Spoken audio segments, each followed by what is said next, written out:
Hello बच्चों, कैसे हो आप। स्वागत है आपका आप ही के अपने चैनल एग्ज़ाम सक्सेस मंत्रा में। सबसे पहले तो मैं आप सभी बच्चों से माफ़ी चाहूँगा क्योंकि आजकल दिवाली के दिन थे तो जिस व्यस्तता के कारण मैं आपको वीडियो नहीं दे पाया। ठीक है प्यारे बच्चों, तो आज से हम अपना कंटिन्यू करेंगे। हम कर रहे थे एक्सरसाइज 3.2 के क्वेश्चंस कर रहे थे, जिसमें हम आज करेंगे क्वेश्चन नंबर 5। एक्सरसाइज 3.2 का क्वेश्चन नंबर 5। तो चलिए आपका ज़्यादा समय वेस्ट ना करते हुए हम सीधे क्वेश्चन पर आते हैं और बात करते हैं।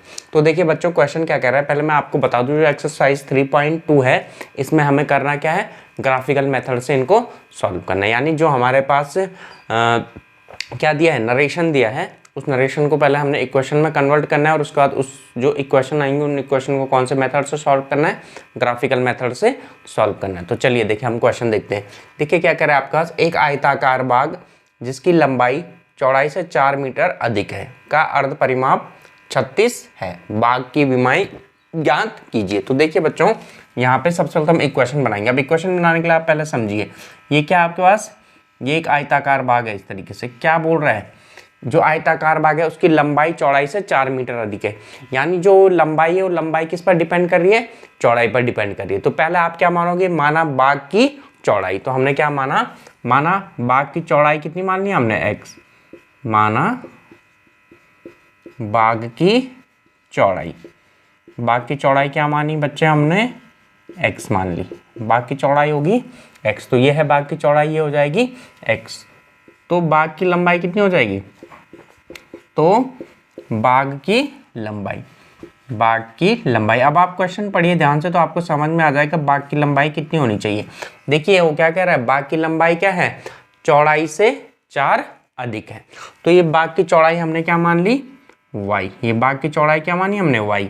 तो y क्या है आपके, जो y है वो क्या है, चौड़ाई से 4 अधिक है। यानी चौड़ाई से 4 अधिक है, तो यानी कितना हो जाएगा आपके पास, ठीक है, y बराबर x प्लस 4, y बराबर x प्लस 4। और यही क्या बन जाएगी हमारे पास, इक्वेशन नंबर फर्स्ट। ठीक है, या आप अगर इस तरह से नहीं समझ पा रहे तो आप क्या बोलिए, माना बाग की चौड़ाई क्या मानी हमने, तो बाग की चौड़ाई हमने क्या मानी, y। अब आ जाइए आप प्रश्नानुसार उसने क्या बोला, जो ये y है, यानी जो बाग की लंबाई है वो क्या है, चौड़ाई से 4 मीटर अधिक है। यानी y बराबर कितना हो जाएगा, आपकी लंबाई कितनी है, x, इससे कितनी है, 4 मीटर अधिक है। तो यानी y बराबर x प्लस 4। जब आप इसको फर्दर थोड़ा सॉल्व करोगे तो y माइनस एक्स बराबर कितना हो जाएगा, 4। इसे आप क्या मान लोगे प्यारे बच्चों, इक्वेशन नंबर 1 मान लोगे। तो इस तरीके से हमको हमारी क्या मिल गई, इक्वेशन नंबर 1 मिल चुकी है। अब हम बात करते हैं इक्वेशन नंबर 2 को हम कैसे बनाएंगे।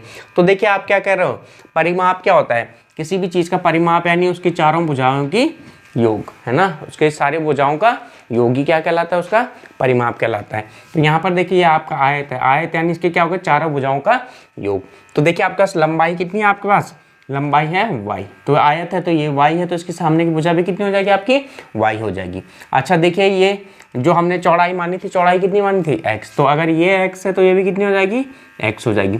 तो जब परिमाप होगा तो परिमाप के लिए आप क्या करोगे, इन सारी भुजाओं को जोड़ोगे। जब आप सारी भुजाओं को जोड़ोगे आपके पास प्लस क्या हो जाएगा, y plus y plus x, है ना। तो ये इसका परिमाप होगा, यानी y 2y और x 2x। अब देखिए क्वेश्चन में, देखिए आप क्वेश्चन में आप ध्यान से देखिए तो आपको क्या कहा गया है, अर्ध परिमाप कहा गया, ना कि परिमाप कहा गया। अर्ध मतलब आधा। तो अब देखिए आप यहाँ से क्या कर सकते हो, 2 कॉमन ले लीजिए। जब आप 2 कॉमन ले लोगे तो अंदर क्या बचेगा आपके पास, y प्लस x बचेगा, यानी ये परिमाप होगा। लेकिन हमें क्वेश्चन में क्या चाहिए, परिमाप नहीं चाहिए बल्कि क्या चाहिए, अर्ध परिमाप। अर्ध मतलब आधा। तो आधा परिमाप के लिए क्या हो जाएगा आपके पास, इसका अर्ध परिमाप आप कैसे निकालोगे, बटे 2। तो ये कट जाएगा, 2 से 2 कटा, तो अर्ध परिमाप कितना है, बल 36। तो यानी y प्लस x बराबर कितना आ जाएगा आपके पास, 36। तो यानी जो इसका अर्ध परिमाप आएगा, और परिमाप कितना हो जाएगा आपके पास, इस तरीके से आप लिखोगे अर्ध परिमाप, है ना। प्रश्नानुसार अर्ध परिमाप कितना हो जाएगा, प्रश्नानुसार अर्ध परिमाप। तो आपको परिमाप का फॉर्मूला पता है, 2x प्लस y, ठीक है, और अर्ध मतलब आधा, बटे 2 इज इक्वल टू 36। तो यानी 2 से 2 कट जाएगा, यानी कितना हो जाएगा आपका x प्लस वाई बराबर 36। ये क्या हो जाएगा आपका समीकरण नंबर 2। तो ये थी हमारे पास समीकरण नंबर 1 बच्चों, और ये क्या आ जाएगी हमारे पास समीकरण नंबर 2 आ गई। अब देखिए हमें हमारी दोनों समीकरण मिल चुकी है। जो अभी तक हम कर रहे थे, सबसे पहले हम क्या कर रहे थे, अपनी 2 इक्वेशंस बना रहे थे। तो हम अपनी 2 इक्वेशंस बना चुके हैं। अब इक्वेशन बनाने के बाद हम क्या कर रहे थे, इन 2 इक्वेशन से हम x और y की वैल्यू निकाल रहे थे, है ना। पहले हम इक्वेशन नंबर 1 से x और y की वैल्यूज निकालेंगे, इसी तरीके से हम इक्वेशन नंबर 2 से x और y की वैल्यू निकालेंगे। जब वैल्यू आ जाएगी उसके बाद हम उसका ग्राफिकल रिप्रेजेंटेशन करेंगे या ग्राफिक मेथड से सॉल्व करेंगे। तो चलिए बारे बच्चों, अब हम इनकी वैल्यू निकालते हैं समीकरण नंबर 1 से। इसी तरीके से निकाल रहे थे हम समीकरण 1 से। तो देखिए समीकरण 1 से, ठीक है, यहाँ पर हम अपनी 2 वैल्यूज निकाल रहे हैं x और y। तो देखिए समीकरण 1 क्या है हमारे पास, ठीक है, y माइनस एक्स बराबर कितना है 4 है। तो जब आप यहाँ पर x की वैल्यू निकालते थे तो मैंने आप क्या बताया, आप एक बार क्या करिए, पहले x की वैल्यू पुट करिए तो वहाँ से आपके पास y की वैल्यू निकल जाएगी। दूसरी बार आप y की वैल्यू 0 पुट करिए, वहाँ से आपके पास x की वैल्यू निकल जाएगी। तो देखिए बच्चों, मैं पहले क्या कर रहा हूँ, x की वैल्यू 0 पुट कर रहा हूँ। तो जब मैं x की वैल्यू इस इक्वेशन में, यही तो हमारे पास इक्वेशन नंबर फर्स्ट है ना, ये हमारे पास क्या इक्वेशन नंबर फर्स्ट है। तो जब मैं इसमें x की वैल्यू 0 पुट करूंगा तो ये कितना हो जाएगा, बराबर 4, यानी y की वैल्यू कितनी आ जाएगी मेरे पास 4। तो यानी y की वैल्यू कितनी आ गई 4 आ गई। अब मैंने आपको क्या बताया था, देखिए आपको इंटीजर मिल गई। अब आप दूसरी बार क्या करिए, आप y की वैल्यू 0 पुट कर लीजिए। दूसरी बार आप y की वैल्यू 0 पुट कर लीजिए। आप कोई भी टर्म बाकी भी रख सकते हैं, मैंने आपको बता चुका हूँ। लेकिन हमारे पास x और y की सबसे वैल्यूज निकालने का सबसे अच्छा और आसान तरीका क्या था, आप एक बार x की वैल्यू 0 पुट करिए, एक बार y की वैल्यू 0 पुट करिए। तो हम पहली बार x की वैल्यू 0 पुट कर चुके हैं। अब हम दूसरी बार क्या करेंगे, y की वैल्यू 0 पुट करेंगे। तो देखिए जब मैं y की वैल्यू 0 पुट करूंगा तो ये y की जगह 0 माइनस एक्स बराबर कितना हो जाएगा आपका 4, यानी x की वैल्यू कितनी हो जाएगी आपके पास माइनस की 4। तो यानी जब मैंने y की वैल्यू 0 रखी तो x की वैल्यू कितनी आ गई मेरे पास माइनस की 4 आ चुकी है। चलिए ठीक है, अब हम बात करते हैं इक्वेशन नंबर 2 से, यानी समीकरण नंबर 2 से। अच्छा, इन पॉइंट को हम नाम दे देते हैं, इसे हमने a नाम दे दिया, इसे हमने b नाम दे दिया। अब चलते हैं हम समीकरण नंबर 2 से, ठीक है। ये कहाँ से आ रहा है हमारे पास, समीकरण 2 से। अच्छा देखिए, अब इसी तरीके से हम क्या करेंगे, समीकरण नंबर 2 से भी वैल्यूज निकाल लेंगे, ठीक है। एक आएगा हमारे पास x और एक आएगा हमारे पास y। तो समीकरण नंबर 2 है क्या हमारे पास, x प्लस वाई बराबर 36, x प्लस वाई बराबर 36। तो देखिए प्यारे बच्चों, मैंने आपको सबसे आसान तरीका बता रखा है। आप क्या करिए, एक बार x की वैल्यू 0 पुट करिए। जब आप x की वैल्यू 0 पुट करेंगे तो x का 0 आएगा प्लस y बराबर 36, यानी यहाँ से आप क्या कह सकते हो, y बराबर 36। तो यानी जब आपने x की वैल्यू 0 पुट की तो y की वैल्यू कितनी आ गई आपका 36 आ चुकी है। इसी तरीके से अब आप क्या करोगे, एक बार आपने x की वैल्यू 0 पुट कर दी, दूसरी बार आप y की वैल्यू 0 पुट करिए। तो देख, जब आप इस इक्वेशन में y की वैल्यू 0 पुट करेंगे तो x प्लस 0 बराबर कितना हो जाएगा 36, यानी तो x की वैल्यू कितनी हो जाएगी आपके पास 36 हो जाएगी। तो x की वैल्यू क्या आपके पास 36। अब इन पॉइंट को आप नाम दीजिए, ये a b, ये क्या था आपका, इसे हमने a नाम दिया, ये b, इसे हमने c नाम दे दिया, इसे हमने d नाम दे दिया। तो बच्चों हमारे पास दोनों इक्वेशन से जो हमारे पास पॉइंट से a b c और d वो आ चुके हैं। तो अब हम क्या करते हैं, इसका ग्राफिकल रिप्रेजेंटेशन करते हैं। तो चलिए देखिए कैसे इसका ग्राफिकल रिप्रेजेंटेशन होगा। तो ये हो जाएगा बच्चों हमारे पास y एक्सिस, ठीक है, ये हो गया अपने पास y एक्सिस। और इस तरफ क्या होगा हमारे पास, इस तरफ होगा अपने पास x एक्सिस होगा। अब देखिए y एक्सिस पे मैक्सिमम में कितने जाना है, 36 तक जाना है। कितने तक जाना है, 36 तक जाना है। और इसी तरीके से x एक्सिस पर भी हमें मैक्सिमम कितना जाना है, 36 तक जाना है। तो देखिए अगर मैं यहाँ पर 36 बनाने की कोशिश करूँगा तो नहीं बनेगा, है ना। तो मैं क्या कर लेता हूँ, इन्हें कुछ इक्वल पार्ट में डिवाइड कर लेता हूँ। तो मैं क्या करता हूँ, एक लाइन को 4 का मान लेता हूँ। तो देखिए ये x एक्सिस हो जाएगा, ये x डॉट हो जाएगा, ये y मानोगे और ये कितना हो जाएगा आपके पास y डॉट हो जाएगा, ठीक है प्यारे बच्चों। तो अब मैं क्या करता हूँ, एक खाना 4 का मानता हूँ। तो ये कितना हो गया 4, ये कितना हो जाएगा 8, ये 12, ठीक है।